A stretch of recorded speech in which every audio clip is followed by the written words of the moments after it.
Hello everyone, कैसे हैं आप सब। बिल्कुल सही जगह पे आए हो। इस वीडियो को कहीं पे भी स्किप मत कर देना, बिल्कुल आपके काम की वीडियो है। अगर आप किसी भी कॉम्पिटिटिव एग्जाम की तैयारी कर रहे हैं और आपके पेपर में जनरल अवेयरनेस वाला पोर्शन आता है तो ये वीडियो जरूर देखना। आज हम इंडियन फ्रीडम स्ट्रगल का पूरा निचोड़ देखने वाले हैं। मेरी पुरानी वीडियोस जो इसी सीरीज के अंदर मैं आपको करवा रहा हूं उसका आपको लिंक डिस्क्रिप्शन में मिल जाएगा। मेरी बकायदा प्लेलिस्ट बनी हुई है। मॉडर्न हिस्ट्री का मैं आपको पार्ट करवा रहा हूं। मॉडर्न हिस्ट्री पढ़ाने के बाद में आपको खूब सारे मॉक टेस्ट मैं आपको करवाऊंगा। यहां पे हमारा गोल वैसे तो है एसएससी सीजीएल के लिए मैं आपको प्रिपेयर करवा रहा हूं।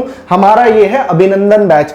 पर जो भी बच्चा और भी किसी कॉम्पिटिटिव एग्जाम की तैयारी कर रहा है या वैसे ही आप अपनी जीके को एनहांस करना चाहते हो तो ये इससे बेहतरीन प्लेटफॉर्म आपको कहीं नहीं मिलने वाला। एकदम स्टोरी लाइन में, स्टोरी की फॉर्म में मैं आपको बहुत बेहतरीन चीजें बताने वाला हूं जिनको नहीं पता है। हमने अपनी स्वतंत्रता संग्राम की कैसे कहानी को आगे बढ़ाया, इंडियन फ्रीडम स्ट्रगल में क्या क्या चीजें हुई, आज आपको एक एक चीज के बारे में मैं बताने वाला हूं। 1915 तक की कहानी मैं आपको पहले बता चुका हूं। उससे रिलेटेड लेक्चर्स के लिए मेरी प्लेलिस्ट चेक कर लेना। एक दिन में सारी प्लेलिस्ट खत्म कर लोगे और एसएससी का पेपर दे रहे हो तो बकायदा वहां पे बहुत सारे क्वेश्चंस आपको देखने को मिलेंगे। ये कोर्स आप कर लीजिए, फ्री ऑफ कॉस्ट है, अमेजिंग तरीके से आपको पढ़ाया जा रहा है। सीधा चलते हैं अपने टॉपिक पे। इंडियन फ्रीडम स्ट्रगल का ये है पार्ट 1। इससे पहले जो इंडियन नेशनल मूवमेंट था उसमें मैंने एक्सट्रीमिस्ट, गरम दल, नरम दल के बारे में सारी चीजें आपको बताई थी। और आज हम एंट्री देखेंगे गांधी जी की इंडिया के अंदर, ठीक है ना।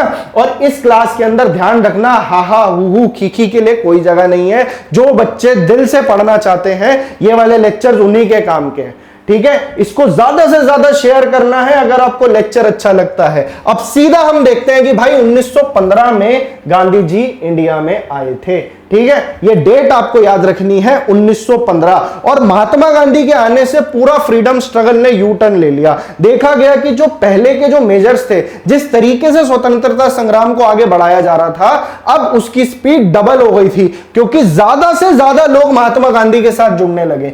तो महात्मा गांधी की इतनी फैन फॉलोइंग थी क्यों? तो महात्मा गांधी के बारे में कुछ एक पॉइंट्स हैं जो डायरेक्टली आपके पेपर में आ जाते हैं, ठीक है ना। तो वो फैक्चुअल इंफॉर्मेशन भी आपको याद होनी चाहिए। अब वो फैक्चुअल इंफॉर्मेशन कहां से आपके पेपर में आता है? पहली चीज तो ये कि भाई महात्मा गांधी का जन्म कहां पे हुआ? तो भाई पोरबंदर में हुआ। पोरबंदर कहां पे है? पोरबंदर गुजरात में है। अब आपसे पूछेगा कब हुआ, तो बर्थडे तो सबको पता है, गांधी जी का छुट्टी होती है ना उस दिन आप लोगों की, 2 अक्टूबर। 2 अक्टूबर और कौन सा सन था? तो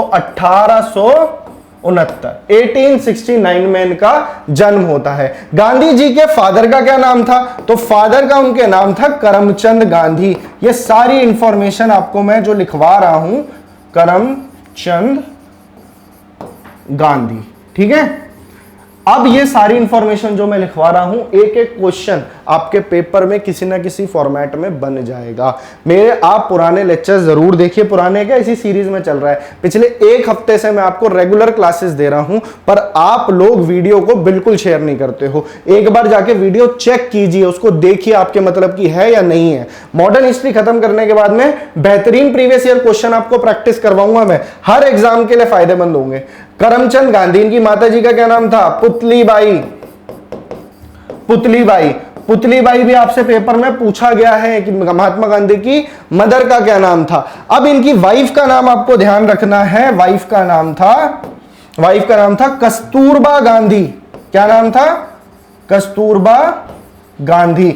जो हमारे लेक्चर्स होते हैं, अगर उसकी पीडीएफ आपको चाहिए तो नीचे आप कमेंट सेक्शन को एक्टिव कीजिए, वहां पे बताइए कि सर हमें पीडीएफ दीजिए, और आपको पीडीएफ फ्री में प्रोवाइड करी जाएगी टेलीग्राम ग्रुप पे, ठीक है। पिछले लेक्चर्स आप देखना, उसके अंदर मैंने अभी 1915 तक की कहानी आपको बताई है। अभी हम गांधी जी का थोड़ा सा बैकग्राउंड जान रहे हैं। आपसे पूछ ले कस्तूरबा गांधी से उनकी शादी कब हुई? तो उनकी शादी हुई थी 1882 में। तो गांधी जी की उम्र तब मात्र 13 साल की थी, ठीक है। अब महात्मा गांधी जो थे उनके ऊपर ब्रिटिश इंपैक्ट बहुत ज्यादा था। अंग्रेजी लाइफस्टाइल में वो रहते थे, काफी अच्छे बैकग्राउंड, एलीट बैकग्राउंड से आते थे, तो ये पढ़ने के लिए बाहर चले जाते हैं 1888 में, ठीक है। 1888 में बाहर जाते हैं। कहां जाते हैं? इंग्लैंड जाते हैं।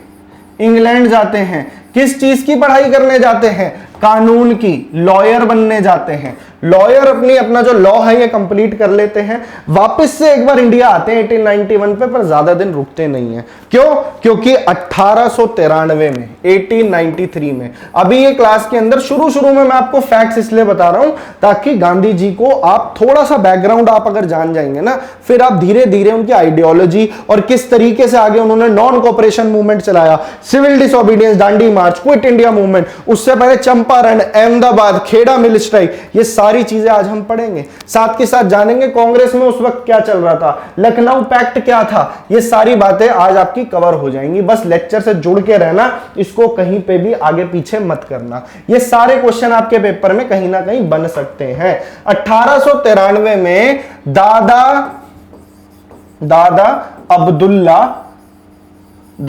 अब्दुल्ला एंड कंपनी, इन्होंने गांधी जी को बुलाया था इनका केस लड़ने के लिए।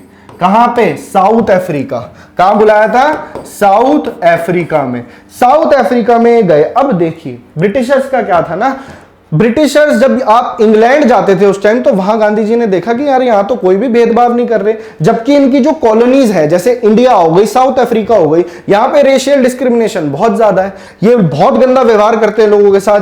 पर उधर इंग्लैंड में ऐसा नहीं था। तो गांधी जी के दिमाग में जो इनिशियल छवि थी अंग्रेजों को लेकर के, वो बहुत अच्छी थी। ये इनकी गलतफहमी दूर होती है साउथ अफ्रीका में। साउथ अफ्रीका में इनकी गलतफहमी कैसे दूर होती है? मस्त अपना फर्स्ट क्लास ट्रेन के डिब्बे में बैठे होते हैं, ट्रेन में जा रहे होते हैं, अपना बढ़िया तरीके से ट्रैवल कर रहे होते हैं। तो वहां पे अंग्रेज टीटी आता है और वो कहता है कि यार ये काला आदमी यहां पे क्या कर रहा है। वहां पे तो उनको अलाउड ही नहीं था, फर्स्ट क्लास डिब्बे में आप कैसे ट्रैवल कर सकते हो। तो ये बात उन्होंने बोली गांधी जी को। गांधी जी ने बोला ये देखो मैं तो टिकट लेके बैठा हूं। कह रहे इसको टिकट दी किसने? बस वहां पे उससे बहुत बड़ी गलती हो गई। उसने क्या करा? उसने गांधी जी को बाहर फेंक दिया, एक स्टेशन के ऊपर बाहर फेंक दिया। और ये मैं मानता हूं कि भाई इससे बड़ी गलती कोई कर ही नहीं सकता। अब गांधी जी को, अब उन्होंने जब वहां से बाहर फेंक दिया तो बाद में उसने अपना माथा पीटा होगा कि ये मैंने क्या कर दिया, क्योंकि गांधी जी की आइडियोलॉजी उसके बाद बिल्कुल चेंज हो गई।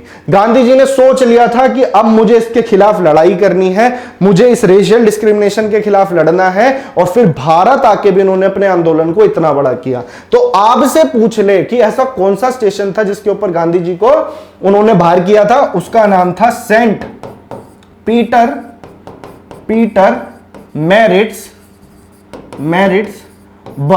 ठीक है, इसका प्रिंटेड पीडीएफ भी आपको मिल जाएगा, उसकी टेंशन मत लेना, चीजों को ध्यान से सुनते रहो, है ना। अभी कहानी को हम धीरे धीरे और इंटरेस्टिंग बनाते हुए जाएंगे। शुरू में फैक्चुअल इंफॉर्मेशन है, पर आगे जाके आपको चीजें और गहराई से समझ में आएंगी। तो सेंट पीटर मैरिट्सबर्ग स्टेशन पे गांधी जी को कहते हैं कि आप जाइए बाहर यहां से। गांधी जी को आता है तब दिमाग में कि भाई 1893 से 1915 का जो ये टाइम पीरियड था साउथ अफ्रीका में, इन्होंने बहुत बड़े बड़े आंदोलन करे और ये वहीं पे काफी फेमस हो गए थे। जैसे इन्होंने नेटल इंडियन कांग्रेस की फाउंडेशन रखी, नेटल इंडियन कांग्रेस। मेरे हर सब्जेक्ट के लेक्चर आते हैं, हिस्ट्री के, पॉलिटी के, ज्योग्राफी के, स्टैटिक जीके के, इकोनॉमिक्स के, करंट अफेयर्स के, ये सारे लेक्चर्स आपको मिल जाएंगे। मेरी प्लेलिस्ट पे अभी अपलोड होने हैं। बीच में मैंने इंटरनेशनल ऑर्गेनाइजेशन आपके लिए डाला, पॉलिटी के 2 लेक्चर्स डाले और हिस्ट्री के अभी तक ज्यादा लेक्चर्स हैं क्योंकि modern history was about to wind up. तो मेरा भी ये टास्क है आपको मॉडर्न हिस्ट्री अच्छे से कवर करवा दूं। फिर इसके बेहतरीन हम रोज 2 क्लासेस में आपकी लेके आऊंगा जिसमें प्रीवियस ईयर क्वेश्चंस प्रैक्टिस कराऊंगा। तो आपको ये पता लग जाएगा कि यार ये जो सर ने पढ़ाया है क्या ये पेपर में आता भी है या नहीं आता। और मेरी बात का यकीन मानना, गारंटी देता हूं, अगर आपने ये 70 से 80 दिन का कोर्स पूरा कर लिया तो जनरल अवेयरनेस में आपका एक अपर हैंड आ जाएगा। ये मैं आपको गारंटी देता हूं। ये मैं ऐसे ही नहीं बोल रहा, उसके लिए आपको क्या करना पड़ेगा भाई, आपको अपना कीमती टाइम मुझे देना पड़ेगा। मुझे पता आप लोग बहुत बिजी हो, अपनी लाइफ से ये टाइम निकालना आपके लिए बहुत मुश्किल है, बहुत जिम्मेदारियां आपके ऊपर। आधे से पौने घंटे की बात है, 40 मिनट के मेरे ऊपर मेरा लेक्चर नहीं होता। अभी तक 7 से 8 सेशन आ चुके हैं मेरे, तो वो तो आप मात्र 1 दिन में खत्म कर लोगे। ठीक है, तो आप इस सीरीज से बढ़िया तरीके से जुड़ जाओगे। अभी जो लेक्चर देख रहे हो इसे देख लो, उसके बाद में आप जज करके पिछले लेक्चर्स भी देख सकते हो। पर ये लेक्चर में अगर अभी आप जुड़ गए हो तो इतना जरूर करना, इसको कहीं स्किप मत करना, क्योंकि आगे धीरे धीरे चीजें ऊपर उठेंगी। ठीक है भाई, तो नेटल इंडियन कांग्रेस की इन्होंने फाउंडेशन करी और इन्होंने क्या करा, क्या हुआ जिसके लिए इनको केसरे हिंद का टाइटल मिला। देखिए 1899 से 1902 के बीच में ना वहां पे बोयर वॉर्स चल रही थी। अब ये बोयर वॉर्स अगर शॉर्ट में बताऊं तो ये है, वहां पे दो बोयर रिपब्लिक थी, ब्रिटिशर्स उनके ऊपर कब्जा करना चाहते थे, गोल्ड का मैटर था, ठीक है। तो उस लिए बहुत खतरनाक लड़ाइयां चल रही थी, इसे कहते हैं बोयर वॉर्स। और वहां पे गांधी जी ने अंग्रेजों की मदद करी। उसके लिए उन्होंने क्या करा, उन्होंने इंडियन एम्बुलेंस कोर सर्विस चलाई, यानी एम्बुलेंस सर्विसेज चलाई, एम्बुलेंस सर्विसेज चलाई ब्रिटिश सैनिकों के लिए। तो इसके लिए इस काम के लिए गांधी जी को आगे 1914 में, कहां पे भाई 1900 इधर लिख देते हैं, जगह हमारे पास पड़ रही है कम, मैं बड़ा बड़ा इसलिए लिखता हूं ताकि चीजें समझ में आए। और हैंडराइटिंग तो मेरी वैसी माशाअल्लाह इतनी बढ़िया कि आपको छोटा लिखूंगा तो वैसे कुछ समझ में नहीं आना। 1914 के अंदर क्या होता है कि जो एम्बुलेंस सर्विसेज चलाई उसके लिए गांधी जी को मिलता है, कहां लिखूं, इसे मैं रब कर रहा हूं अभी, ठीक है, टेंशन मत लेना, सारी पीडीएफ आपको प्रिंटेड फॉर्म में मैं प्रोवाइड करवा दूंगा जिसमें प्रॉपर लिखा होगा, ये तो आपको समझाने के लिए चीजें। 1914 में इनको मिलता है, अभी वहां आए नहीं है, अभी बस आपको बता रहा हूं, केसरे हिंद का टाइटल गांधी जी को दिया जाता है, किस काम के लिए, अपनी एम्बुलेंस सर्विसेज चलाने के लिए 1899 में, ठीक है। नेटल इंडियन कांग्रेस की इन्होंने फाउंडेशन करी और इन्होंने क्या करा, जोहानिसबर्ग में टॉल्स्टॉय फार्म इन्होंने खोला था। ये नाम आपसे पूछ लेता है टॉल्स्टॉय फार्म किसने खोला, और क्या टॉल्स्टॉय फार्म जैसे यहां पे इन्होंने साबरमती आश्रम चलाया था, उस तरीके से ग्राउंड लेवल पे गांधी जी काम करते थे। उसके अलावा गांधी जी की मैगजीन आपसे पूछ सकता है पेपर में, तो आपको क्या बताना है, गांधी जी ने लिखी इंडियन ओपिनियन, ये मैगजीन आती थी गांधी जी की, इंडियन ओपिनियन 1904 में। और 1909 में इन्होंने किताब लिखी जिसका नाम है Hind Swaraj. One of the favourite question है ये एसएससी का, Hind Swaraj my experiments with truth किसकी बुक है, तो गांधी जी की है, गांधी जी की ऑटोबायोग्राफी है माय एक्सपेरिमेंट्स विद ट्रुथ, ठीक है भाई। हिंद स्वराज इन्होंने लिखी और इन्होंने क्या करा, वहां पे इन्होंने सत्याग्रह शुरू कर दिया था। इनके दो बहुत बड़े हथियार थे, इनके दो बहुत बड़े हथियार थे, वो क्या थे, अहिंसा यानी नॉन वायलेंस, अहिंसा यानी नॉन वायलेंस, और सत्य यानी द ट्रूथ। इसके बल पे ये चलते थे, नॉन वायलेंट थे, अहिंसा का पालन करते थे। इनका सीधा मानना यह था कि इनसे आंख से आंख हम जरूर मिलाएंगे, एक बार भी डरेंगे नहीं, पर अपनी तरफ से हम हाथ नहीं उठाएंगे। ऐसे करते करते करते करते इन्होंने बहुत सारे सत्याग्रह करे। और सत्याग्रह इन्होंने साउथ अफ्रीका में किस चीज के लिए किया, किस लिए किया था, क्योंकि वहां पे भी एक ब्लैक एक्ट आया था ट्रांसवाल के अंदर। वहां पे ऐसा बोला गया, जो लोग काले हैं, जो लोग अंग्रेज नहीं है, उन्हें अपने साथ एक पास कैरी करना पड़ेगा हमेशा, जो ये याद दिलाता रहेगा, जो बताता रहेगा कि आप लोग यहाँ के नहीं है, आप लोग जो है नीचे हैं हमसे। वहां पे रेशियल डिस्क्रिमिनेशन को प्रमोट किया गया। ऐसा सत्याग्रह किया फिर गांधी जी ने कि ब्रिटिशर्स को ये वाली पॉलिसी अपनी वापस लेनी पड़ी, और इससे गांधी जी का काफी नाम हो गया था। तो ये था सारा बैकग्राउंड गांधी जी का, ताकि आपको पता हो कि गांधी जी इंडिया में आते ही इतने बड़े नेता कैसे बन गए, क्योंकि गांधी जी का प्रभाव पहले से था इस चीज पे, ठीक है भाई। तो गांधी जी जो है हीरो थे, साउथ अफ्रीका में भी हीरो थे। अब वो इंडिया कब आते हैं, अब इंडिया की कहानी हम जानते हैं। अब गांधी जी तो हम पढ़ ही रहे हैं, साथ में हम ये जानेंगे कि इंडियन नेशनल कांग्रेस क्या कर रही है, ये खिलाफत मूवमेंट क्या चल रहा है, होम रूल लीग क्या हो रहा है, रॉलेट एक्ट क्या हो रहा है। तो ये सारी चीजें भी हम साथ साथ पढ़ेंगे। और ये सारा जो मैंने बेस आपका बना रहा हूं, और ऐसे ही मैंने बेसिक लेक्चर्स आपके लिए हैं, दोबारा से कह रहा हूं भाई प्लेलिस्ट जरूर चेक कर लेना, ठीक है। तो मजा आ जाएगा आपको। जनरल अवेयरनेस के लिए कहीं जाने नहीं दूंगा मैं आपको, इस बात की गारंटी देता हूं। गांधी जी की बात करते हैं। 1915 में कब आए इंडिया, 9 जनवरी को आए। 9 जनवरी को आए, कहां आए, बॉम्बे आए। पेपर में सवाल एक स्टैटिक जीके का बनता है, प्रवासी भारतीय दिवस कब बनाते हैं, एनआरआई डे, प्रवासी भारतीय दिवस कब बनाते हैं हम, 9 जनवरी को। क्यों बनाते हैं, गांधी जी इस दिन एनआरआई तो थे, इंडिया आए थे, इसी को याद, इन्हीं की याद में बनाया जाता है प्रवासी भारतीय दिवस। इंडिया आते हैं, इंडिया आने के बाद में ये सबसे पहले तो इनको बुलाया जाता है, इनका काफी नाम था यहाँ पे, और ये धोती में चलते थे, अपने आप को बिल्कुल लोगों से जोड़ के रखते थे, ठीक है। कोई भी स्पेशल लाइफस्टाइल ये लीड नहीं करते थे, चाहते तो बहुत तरीके से अंग्रेजों की तरह ये रह सकते थे, पर इन्होंने चूज किया कि गरीबों के बीच में अपने काम खुद करने हैं, सोशल लेवल पे चीजों को प्रमोट करना है, ठीक है भाई। तो सीधा बात करते हैं, प्रवासी भारतीय दिवस हो गया, इंडिया आए, वहां पे मदन मोहन मालवीय जी ने बनारस हिंदू यूनिवर्सिटी बनाई थी, BHU, बहुत बच्चों ने सुनी होंगी, बहुत बच्चे पढ़ते भी होंगे। तो BHU के अंदर इन्होंने अपनी एक आइकॉनिक स्पीच दी, जिसके बाद गांधी जी फेमस हुए, और फेमस हुए, अब इंडिया में भी फेमस हो रहे हैं। स्पीच क्या देते हैं, ये कहते हैं कि इंडिया की गरीबी का कारण सिर्फ इंडिया, तो सिर्फ अंग्रेज नहीं है, बल्कि यहाँ के जो एलीट लोग हैं, जो बड़े बड़े लोग हैं, वो अपने आप को बहुत ऊपर समझते हैं, वो गरीबों की प्रॉब्लम्स को समझते ही नहीं है, ऐसा गांधी जी को बोला गया। और गांधी जी ने ऐसा बोला स्पीच के अंदर। अब मैंने आपसे 2-3 लेक्चर पहले एक सवाल पूछा था गोपाल कृष्ण गोखले के बारे में, गोपाल कृष्ण गोखले जी के बारे में, जो एक नरम दल के नेता थे शुरू के दिनों में कांग्रेस में। तो ये किसके पॉलिटिकल गुरु थे, ये सवाल पूछा था, और आप में से किसी ने इसका जवाब नहीं दिया। तो गोपाल कृष्ण गोखले जो थे, ये गांधी जी के पॉलिटिकल गुरु थे, गांधी जी के पॉलिटिकल गुरु थे। और इनको इन्होंने राय दी थी, अगर आप इंडिया में कुछ बड़ा करना चाहते हैं, लोगों की लाइफ में सच में बदलाव करना चाहते हैं, तो उसके लिए आपको करना पड़ेगा भारत भ्रमण, यानी टूर करना पड़ेगा पूरे इंडिया का, पूरा इंडिया आप घूमिए, ठीक है। एक पिक्चर है पुरानी, जिसके लिए इंडिया को पहला ऑस्कर भी मिला था, भानु अथैया को कॉस्ट्यूम डिजाइन के लिए, गांधी मूवी, उसके अंदर ये सीन बहुत अच्छे से दिखाया है, अगर कभी टाइम लगे तो जरूर देखना, बहुत अच्छी पिक्चर है वो। तो टूर हुआ एक, है ना, गांधी जी ने हर लेवल पे जाके इंडिया के एक एक कोने में जाके चीजों को, लोगों की तकलीफों को जाना, और उसके बाद में अपना आगे का प्रोग्राम उन्होंने शुरू किया। तो ये तो था गांधी जी का इंडिया में आगमन, कि इंडिया में गांधी जी किस तरीके से आए, गांधी जी का क्या बैकग्राउंड था। अब कहानी को हम अपने अलग फेस पे लेके जाते हैं।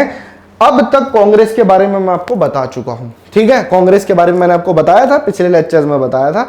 कांग्रेस में एक नरम दल है, एक गरम दल है, इनके बीच में लड़ाई हो जाती है 1907 में। 1907 में गरम दल और नरम दल अपना अपना रास्ता अलग कर लेते हैं, और इस वाले सेशन, ये वाला सेशन हुआ था सूरत में, आखिरी क्लास में बताया था सूरत वाले सेशन का प्रेसिडेंट कौन था। वहां पे एक्सट्रीमिस्ट मॉडरेट्स अलग हो गए, ठीक है। अब मैं सीधा आपको लेके आ रहा हूं 1916 में, बीच की कहानी मैंने आपको बता दी थी। 1916 में ऐसा क्या होता है, लखनऊ पैक्ट नाम की एक चीज होती है 1916 में। 1916 में लखनऊ पैक्ट क्यों, क्योंकि कांग्रेस का सेशन होता है लखनऊ के अंदर, लखनऊ में सेशन होता है, इसके प्रेसिडेंट होते हैं AC मजूमदार, AC मजूमदार, ठीक है। यहां पे 2 चीजें आपको याद रखनी है पेपर में, कि लखनऊ पैक्ट में क्या होता है, एक तो मॉडरेट्स प्लस एक्सट्रीमिस्ट, इनके बीच के गिले शिकवा खत्म हो जाते हैं, और इन्हें ये बात समझ में आ जाती है, अगर हमें अंग्रेजों के खिलाफ लड़ना है तो हमें एक होना पड़ेगा। तो मॉडरेट्स और एक्सट्रीमिस्ट अपनी दुश्मनी भुला देते हैं, और वो कहते हैं कि एक साथ आते हैं। और इसके अंदर काफी बड़ा रोल प्ले किया था दादा भाई नारोजी ने, दादा भाई नारोजी ने, जो खुद एक एक्सट्रीमिस्ट लीडर थे, पर उन्हें 1908 में मांडले जेल में फेंक दिया था, मांडले जेल में उनको डाल दिया था, उनके खिलाफ सेडिशन का चार्ज था, राजद्रोह का। तो 6 साल अपनी जेल काटने के बाद आते ही वो ग्राउंड लेवल पे काम शुरू कर देते हैं होम रूल लीग के थ्रू, अभी बताऊंगा होम रूल के बारे में। तो मॉडरेट एक्सट्रीमिस्ट आ गए एक साथ, और क्या होता है, एक तो हो गए मॉडरेट एक्सट्रीमिस्ट प्लस मुस्लिम लीग, मुस्लिम लीग, जो मुस्लिम लीग अपनी अलग ही लीग में चल रही थी, उसको जोड़ा अपने साथ कांग्रेस ने। गांधी जी ने भी काफी इसके अंदर रोल निभाया था। और मुस्लिम्स जो थे, अब अंग्रेजों से क्यों परेशान थे, वो चाहते थे कि कांग्रेस के साथ आए और हम एक साथ अपनी डिमांड इनसे मांगे। क्या डिमांड थी अभी इनकी डिमांड थी डोमिनियन स्टेटस की, डोमिनियन स्टेटस। ये पूर्ण स्वराज नहीं होता, पूर्ण स्वराज का मतलब होता है पूरी तरीके से आजादी। तो अभी तक वो दिमाग में इनके नहीं था, इनके दिमाग में था हम अपना जो गवर्नेंस है हम खुद कर पाए, ठीक है। कुछ कुछ चीजों में हस्तक्षेप होगा ब्रिटेन का, पर हम अपने आप को सेल्फ ऑपरेट कर पाए, इसी को कहते हैं डोमिनियन स्टेटस। मुस्लिम लीग भी इनके साथ आ गई। मुस्लिम लीग क्यों खफा थी इनसे? 1914 में ना वर्ल्ड वॉर शुरू हो जाता है। 1914 से लेके 1918 तक मस्त वर्ल्ड वॉर 1 चलता है, और उसके अंदर क्या होता है, जर्मनी, ऑस्ट्रिया, हंगरी, टर्की, इसके खिलाफ, मतलब ये एक तरफ थे और दूसरी तरफ ब्रिटेन, रशिया, अमेरिका, ये सब थे। तो उन्होंने लड़ाई छेड़ दी थी, और टर्की के जो लीडर थे उनका नाम था खलीफा उनको बोलते थे। तो वो मुस्लिम्स के लिए काफी ऊपर की पोजीशन रखते थे। तो टर्की के ऊपर कब्जा करा उन्होंने, उनके ऊपर लड़ाई छेड़ दी। इस वजह से यहाँ के मुस्लिम्स उनसे नाखुश थे। तो ये मौका उनको दिखा कि मुस्लिम को भी अपनी बात कहने के लिए कांग्रेस के साथ डाल लिया जाए। मेन मोटिव ये था कि यूनिटी दिखानी अंग्रेजों को, ठीक है। अब यूनिटी देख के क्या हुआ, अंग्रेज डर गए। अंग्रेज डर गए कि अब तो क्या होगा, बड़ी मुश्किल से तो हम डिवाइड एंड रूल की पॉलिसी लेके आए। और लखनऊ पैक्ट में इन्होंने एक चीज और मान ली कांग्रेस ने, कि हम सेपरेट इलेक्टोरेट भी बर्दाश्त कर लेंगे, कोई बात नहीं। Separate electorate, communal representation, electorate, electorate हो गया ये तो, रुको, ठीक है, सेपरेट इलेक्टोरेट। अभी बताता हूं ये क्या है, आखिरी क्लास में मैंने बताया था। इलेक्टोरेट, कम्युनल रिप्रेजेंटेशन, सांप्रदायिक प्रतिनिधित्व, ठीक है। अब इसके अंदर क्या था, जो मुस्लिम बहुमत एरिया होगा वहां से मतलब उस टाइम पे लेजिस्लेटिव काउंसिल में थोड़ी बहुत सीट इंडियंस को भी देती थी, छोटे लेवल पे इलेक्शन होते थे। तो वहां से एक मुस्लिम खड़ा होगा और वोट भी मुस्लिम डालेगा। तो कितना बड़ा ये हेट्रेड फैला रहे हैं लोगों के अंदर। डिवाइड एंड रूल की पॉलिसी 1909 के अंदर ये बात मुस्लिम लीग की मान ली थी अंग्रेजों ने, और अंग्रेजों ने इसके सीड बोए थे, ठीक है। तो कांग्रेस ने कहा ठीक है, मुस्लिम लीग के साथ हम हाथ तो मिला रहे हैं। पहले कांग्रेस मना करती थी कि नहीं, हम सेपरेट इलेक्टोरेट को प्रमोट नहीं करते, पर अब लखनऊ सेशन में उनकी बात को रख लिया गया, क्योंकि भाई अब साथ में आके ब्रिटिशर्स के खिलाफ लड़ना था। ब्रिटिशर्स इस बात से डर गए, ब्रिटिशर्स इस बात से डर गए। उस वक्त यहां के वाइसरॉय थे चेम्सफोर्ड, ठीक है, और आगे जाके निकाले मोंटेगो चेम्सफोर्ड रिफॉर्म। अब ये क्या है Montagu Chelmsford reform, Morley Minto reform, government of India act, charter act, जितनी एक्ट्स आई थी ना ब्रिटिशर्स के टाइम पे, 12-13 एक्ट्स है, ये सारी एक्ट्स का लेक्चर भी है उस प्लेलिस्ट में। तो जाके जरूर एक बार विजिट करना उस प्लेलिस्ट को, आपके मतलब की सारी बढ़िया बढ़िया इंफॉर्मेशन मिल जाएगी। अभी हम आते हैं कहानी पे। तो चेम्सफोर्ड ने क्या बोला, इन्होंने कहा अगस्त डिक्लेरेशन कर देते हैं। अभी बताता हूं ये क्या है अगस्त डिक्लेरेशन।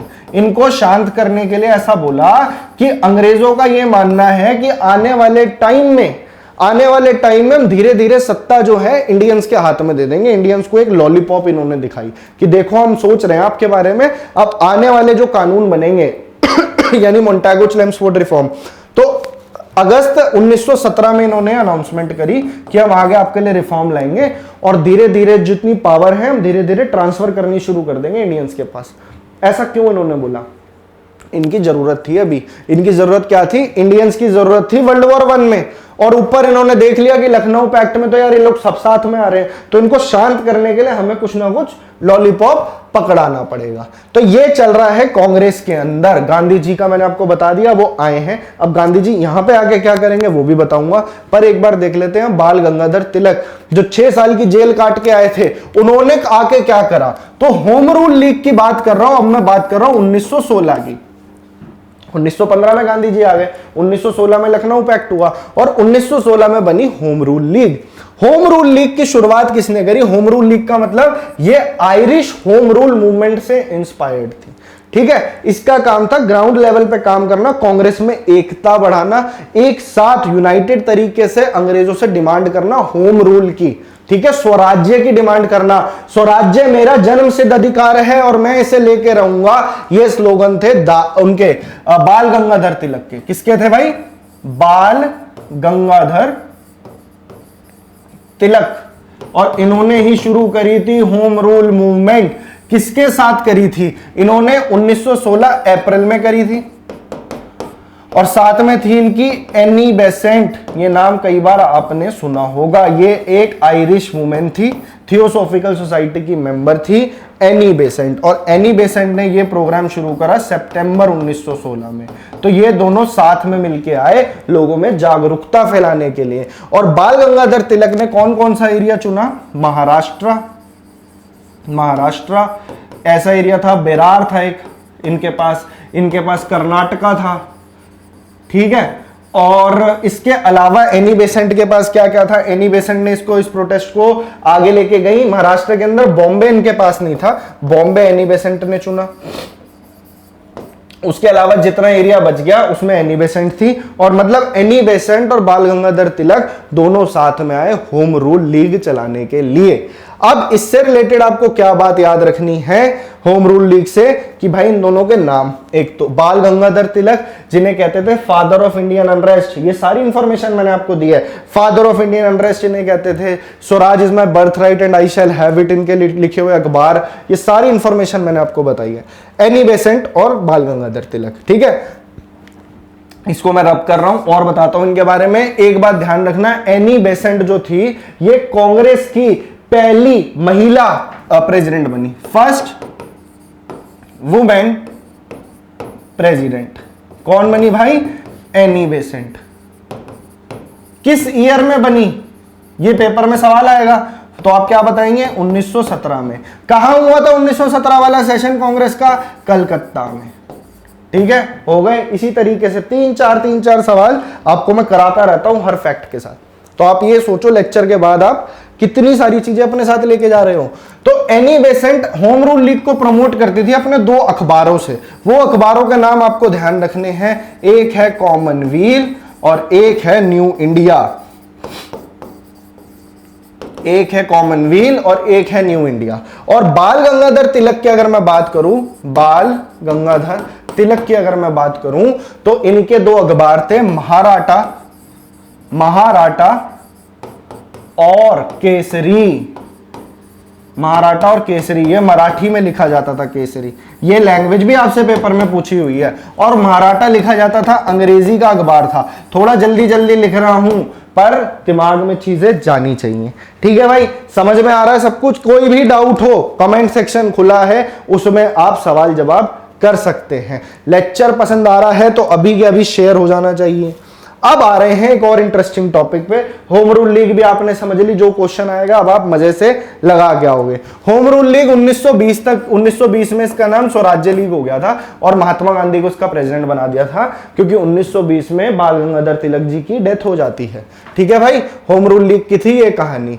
अब हम बात कर लेते हैं, गांधी जी जब इंडिया आए तो इतने हीरोइक कैसे बन गए, कैसे इतने पावरफुल बन गए कि जो असहयोग आंदोलन बना 1920 का, नॉन कोऑपरेशन मूवमेंट, उसके अंदर लोग अपनी जान तक देने को तैयार हो गए गांधी जी के लिए। तो गांधी जी ने कुछ ना कुछ तो प्रभाव डाला होगा यहाँ के लोगों पे भी। सिर्फ साउथ अफ्रीका में काम करके आए इसका मतलब ये तो नहीं इंडिया में भी लोगों ने एक्सेप्ट कर ले। तो इंडिया में उन्होंने ऐसा क्या करा? एक तो उन्होंने भारत भ्रमण करा, और अब हम जानेंगे कि गांधी जी ने इंडिया में आते ही कौन कौन से सत्याग्रह करे। तो आपको याद रखना है, गांधी जी ने केक खाया। अब ये क्या बात हुई, केक खाया? केक मतलब चंपारण सत्याग्रह, ठीक है। ए मतलब अहमदाबाद मिल स्ट्राइक, अहमदाबाद मिल स्ट्राइक। के मतलब खेड़ा सत्याग्रह, के ई से खेड़ा, ए से अहमदाबाद, सी से चंपारण। ये हुआ 1917 में, ये दोनों हुए 1918 में। पेपर में इसकी क्रोनोलॉजी आपसे पूछ ली जाएगी तो आप इसका जवाब दे देंगे। चलिए अब जान लेते हैं चंपारण सत्याग्रह के बारे में, ठीक है।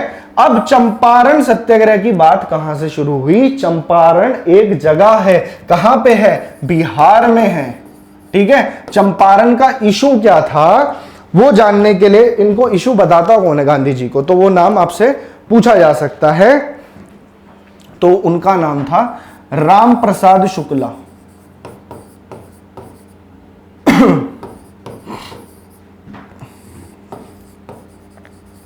राम प्रसाद शुक्ला इनका नाम था, और ये गांधी जी को मिलते हैं लखनऊ पैक्ट के टाइम पे।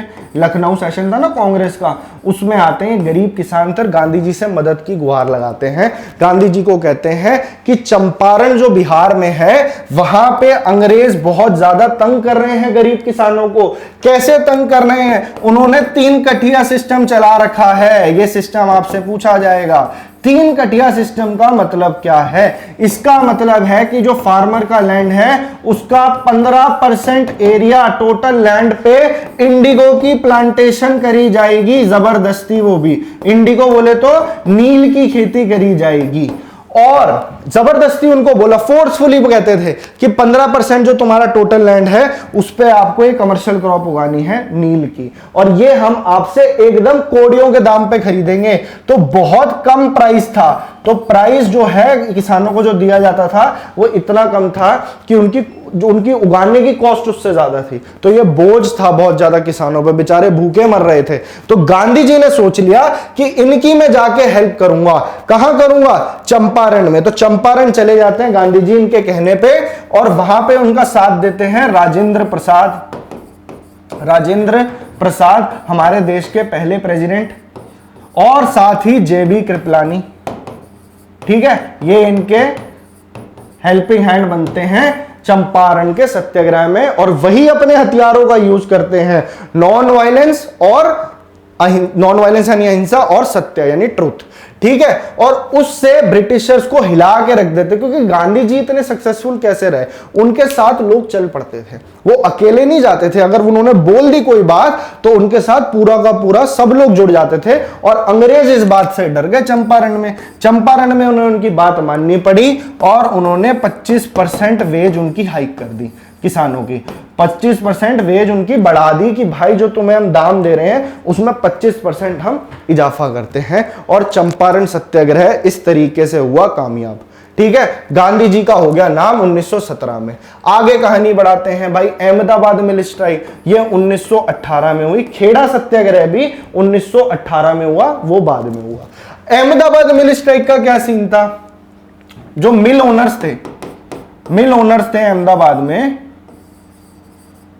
ठीक है, इन्होंने प्रॉमिस कर रखा था कि अपने वर्कर्स को ये प्लेग बोनस देंगे। उस वक्त महामारी पहली हुई थी, प्लेग की एक बीमारी है, चूहों से होती है, बड़ी खतरनाक। तो प्लेग बोनस देंगे, और हम आपको प्लेग बोनस कितना देंगे? 50% आपकी वेजेस में हम हाइक करेंगे। और ये इस बात से नाकार देते हैं, मना कर देते हैं, और इतनी कम वेज रेट देते थे कि वर्कर्स बहुत ज्यादा परेशान हो गए थे। अब इसमें से सवाल क्या बनेगा अभी बताता हूं। वर्कर्स को इन्होंने कहा कि 50% नहीं, हम 20% हाइक देंगे, वो भी सबको नहीं, 20% हाइक देंगे, ज्यादा इससे ज्यादा हाइक नहीं देंगे। तो ये डिमांड थी वर्कर्स की। वो जाते हैं गांधी जी के पास, गांधी जी कहते हैं ठीक है मैं आपकी हेल्प करूंगा। पेपर में सवाल बनेगा गांधी जी ने हंगर स्ट्राइक को पहली बार हथियार की तरह कब यूज करा। गांधी जी आमरण अनशन पे चले जाते थे, और इस तरीके से उन्होंने अपनी बहुत ज्यादा बात मनवा ली। तो हंगर स्ट्राइक को पहली बार उन्होंने यूज किया अहमदाबाद के अंदर। यह सवाल पेपर में आ जाता है। आपने एक चीज ऑब्जर्व करी होगी इस लेक्चर में कि कहीं भी आपका टाइम जाया नहीं हो रहा है। हर चीज को मैं इस तरीके से बता रहा हूं कि चीजें आपके दिमाग में बैठे। अगर कोई भी डाउट है तो कमेंट सेक्शन में जरूर पूछ लेना भाई। हंगर स्ट्राइक, ठीक है, हंगर स्ट्राइक का पहली बार यूज किया जाता है अहमदाबाद मिल स्ट्राइक में, और उनके साथ वर्कर्स को बोल देते हैं कि काम धंधा बंद कर दो और पूरा का पूरा काम को रोक दो। ठीक है, ट्रेड यूनियन बनाते हैं और इनके खिलाफ लड़ाई करते हैं। तो अहमदाबाद के मिल ओनर्स डर गए, उन्होंने कहा भाई साहब हम आपको 35% हाइक दे देते हैं, अब हमारी जान छोड़ दो। 35% हाइक मिल जाता है। अहमदाबाद में भी कहा जाए तो सक्सेसफुल रहता है इनका ये वाला मूवमेंट भी। तो चंपारण में हिट हुए, अहमदाबाद में सुपर हिट हुए। और खेड़ा के अंदर क्या होता है, खेड़ा भी 1918 में हुआ। खेड़ा भी है भाई गुजरात में, वहां के एक बहुत जाने माने नेता हैं सरदार पटेल, उनके साथ इन्होंने लिया साथ, सरदार पटेल का इन्होंने साथ लिया महात्मा गांधी ने। और खेड़ा के अंदर क्या डिमांड थी कि वही प्लेग एक एपिडेमिक बन चुका था, महामारी था, और बहुत नुकसान हो चुका था उस टाइम पे, तो किसानों के ऊपर भी इसका इफेक्ट पड़ा, और क्रॉप्स जो है ना उस टाइम पे फेल कर गई थी, क्रॉप्स फेलियर, सारे के सारे खेत खलियान सब खत्म हो रहे थे, क्रॉप्स फेल कर गई थी। पर ब्रिटिशर्स ने कहा माल तो हमें चाहिए, टैक्स हमें उतना ही चाहिए। अंग्रेजों ने कहा दो गुना लगान देना पड़ेगा, 2 गुना लगान देना पड़ेगा। तो ब्रिटिशर्स ने अपनी टैक्स को कम नहीं कर रहे थे, और उसका बोझ सीधा सीधा किसानों पे पड़ रहा था, उसका बोझ सीधा सीधा किसानों पे पड़ रहा था। किसान कह रहे कि भाई हम लाए कहां से पैसा, हमारे पास खाने तक के लिए पैसा नहीं है, हम आपको टैक्स कहां से दे दें। तो उनका कहना यह था थोड़े टाइम के लिए हमारा टैक्स माफ कर दीजिए। तो गांधी जी फिर से जाते हैं खेड़ा, सरदार पटेल के साथ में दोबारा से चलाते हैं ये आपका सत्याग्रह, ठीक है। और सबको इकट्ठा करते हैं, अंग्रेजों के लिए, अंग्रेजों के सामने अपनी डिमांड रखते हैं, कहते हैं कि हम नहीं देने वाले, जो करना है कर लो, जो उखाड़ना है उखाड़ लो, हम नहीं आपकी बात सुन रहे। तो अंग्रेजों को मजबूरन उनकी बात माननी पड़ी और 2 साल के लिए उनका टैक्स जो है उन्होंने, अंग्रेजों ने माफ कर दिया, ठीक है। इन सब चीजों को आप नोट नहीं कर पाओगे, याद नहीं कर पाओगे, जो मैं बता रहा हूं अगर चाहते हो उसको अपनी लैंग्वेज में लिख लो, पर इसके नोट्स चाहिए तो उसके लिए भाई आपको वीडियो शेयर करना पड़ेगा। आपको टेलीग्राम चैनल पे मिलेंगे, वो टेलीग्राम चैनल का लिंक डिस्क्रिप्शन में है, वहां पे आपको नोट्स अच्छी फॉर्म में मिल जाएंगे, उसकी टेंशन मत लो। अभी सिर्फ ध्यान दो इसको समझने पे, एक बार समझ लोगे सारे कंसेप्ट समझ में आ जाएंगे। और अगर कुछ रह भी गया तो टेंशन मत लो, मैं हूं एमसीक्यूज के अंदर आपकी एक एक मदद करूंगा, साथ साथ मॉक प्रैक्टिस कराऊंगा और आने वाले टाइम में बेहतरीन स्टैटिक जीके के टॉपिक्स में आपको करवाने वाला हूं। डैम्स करवाऊंगा, रिवर्स करवाऊंगा, सोब्रिक्वेट्स करवाऊंगा, सुपरलेटिव्स करवाऊंगा, ठीक है। First in India male, first in India female, discovery, invention, ये सारे क्वेश्चन आपके पेपर में बनते हैं। डांस फेस्टिवल से तो बहुत क्वेश्चन बने आपके पेपर में। तो हमारा क्या काम है, चीजों को समझना। तो यहां भी ये सुपर हिट रहे, केक इन्होंने खा लिया, चंपारण सत्याग्रह, अहमदाबाद मिल स्ट्राइक और खेड़ा सत्याग्रह, केक में ये रहे कामयाब। तो अब यहां से गांधी जी का बहुत अच्छा खासा नाम बन चुका था। अब आपको समझ में आ रही है चीजें, एक तरफ गांधी जी का चल रहा है, एक तरफ होम रूल लीग चल रहा है, एक तरफ लखनऊ पैक्ट बता दिया, और एक तरफ अब आ जाती है भाई रोलेट एक्ट। अब ये रोलेट एक्ट क्या है, तो ये है ब्लैक एक्ट। कब आती है, 1919 में। इसका मतलब क्या था, इसका मतलब था arrest without trial, arrest without trial. Britishers को अगर लगा कि आप राजद्रोह कर रहे हैं, सेडिशन के ऊपर चार्जेस लगाएंगे और आपको उठा के डाल देंगे जेल में। ना कोई कोर्ट कचहरी, ना कोई जज, ना कोई मैजिस्ट्रेट, सीधा जेल में डाल के ठोकते थे वो। किसी को मार दिया, किसी को डिटेन कर लिया, तो इसलिए इसको बोला गया काला कानून। गांधी जी ने इसको बोला ब्लैक एक्ट। और ये सबसे डार्क फेज था पंजाब का, ठीक है, क्योंकि इस टाइम पे होता है जलियांवाला बाग। आपसे पेपर में क्वेश्चन बनेगा रोलेट एक्ट के टाइम पे कौन थे वाइसरॉय, तो इस टाइम पे तो आए थे ना मॉन्टेग्यू चेम्सफोर्ड रिफॉर्म।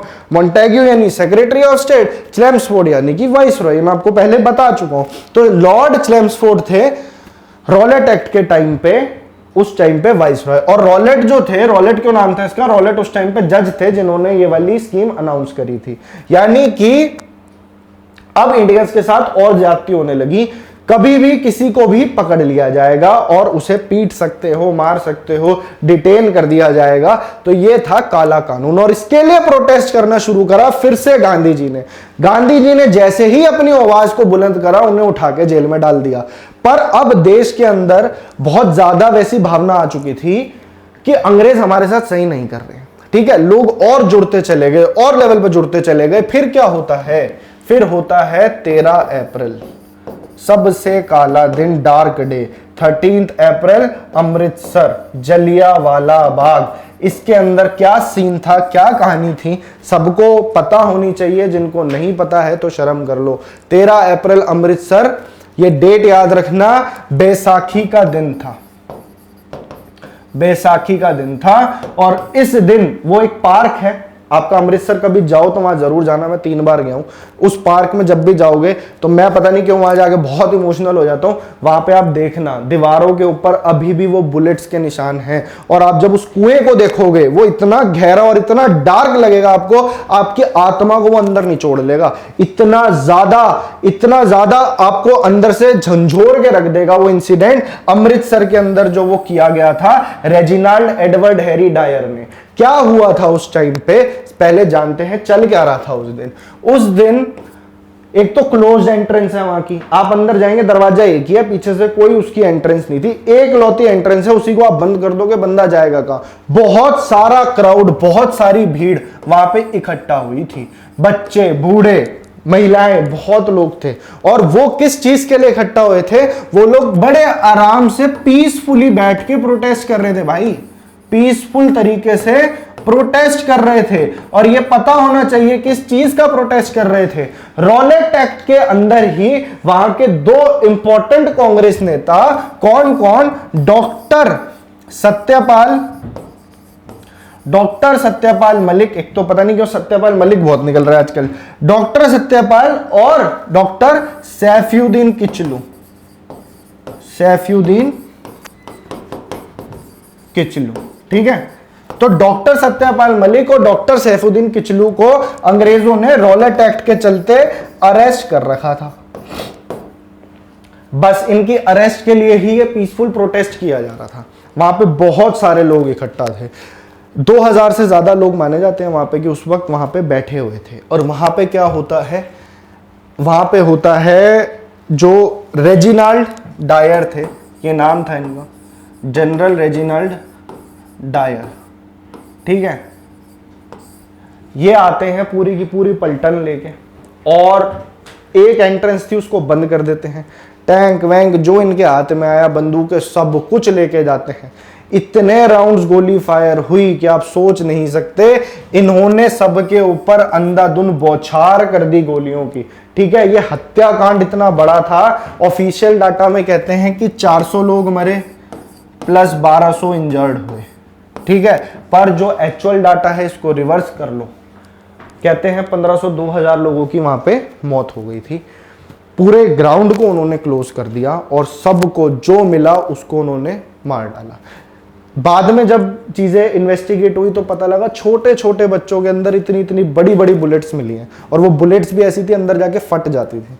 आप देखना एक बार इसके बारे में, आप कहीं भी देखोगे तो आपको अंदर से मतलब बहुत ज्यादा ये चीज हिला देने वाली हुई, ठीक है। तो जलियांवाला बाग के अंदर ऐसा होता है और लोगों ने बहुत कोशिश करी कि दीवारों के ऊपर से उछल के हम किसी तरह बाहर चले जाएं। तो जब कहीं जगह नहीं मिली तो आप अगर वहां जाओगे तो वो कुआं इतना बड़ा है, आप देखोगे एकदम, आप देखोगे बिल्कुल काला पड़ा हुआ है कुआं अंदर। उसके अंदर बैक टू बैक लोग अपनी जान बचाने के लिए कूदते गए और उसी के अंदर उनकी डेथ होती चली गई। रेजिनाल्ड डायर ने आराम से 20-25 मिनट बहुत तबीयत से उसने फायरिंग करी, नॉन स्टॉप फायरिंग थी।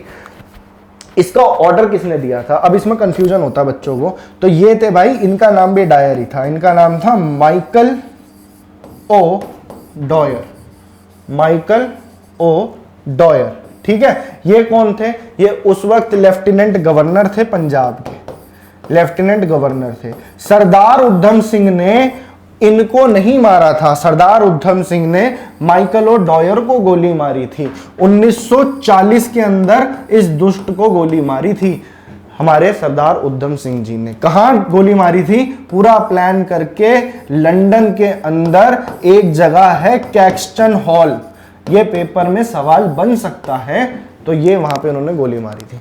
सरदार उधम सिंह जी की राख आपको वहां पे म्यूजियम के अंदर मिल जाएगी। आप कभी अमृतसर जाना हो तो बिल्कुल जरूर वहां पे जाके देखना इस चीज को। तो ये थे भाई माइकल ओ डॉयर, ठीक है। तो चलते हैं आगे। अब रॉलेट एक्ट आ गई, जलियांवाला बाग, ये सब हो गया। जलियांवाला बाग को इन्वेस्टिगेट करने के लिए कमीशन बिठाई थी, हंटर कमीशन नाम था उसका। पेपर में सवाल बनता है हंटर कमीशन किससे रिलेटेड है, तो हंटर कमीशन जलियांवाला बाग की इन्वेस्टिगेशन के लिए बैठी थी और उसने ये बताया था कि रेजिनाल्ड डायर ने जो उस दिन डिसीजंस लिए थे वो गलत थे, पर मार्शल लॉ सही लगा हुआ था पंजाब में। तो सोच लीजिए कैसे लोग थे इसके अंदर।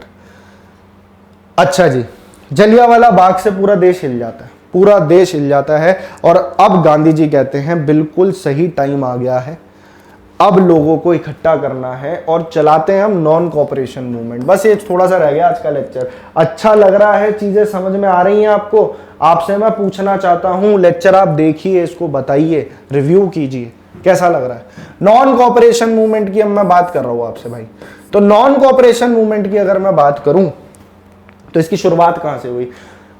एक तो जैसे ही जलियांवाला बाग हुआ तो गांधी जी को एक केसरे हिंद का टाइटल मिला था, मैंने अभी आपको बताया, केसरे हिंद का टाइटल। साथ ही रविंद्रनाथ टैगोर जी को था नाइटहुड का टाइटल, जॉर्ज पंजम ने दिया था नाइटहुड का टाइटल।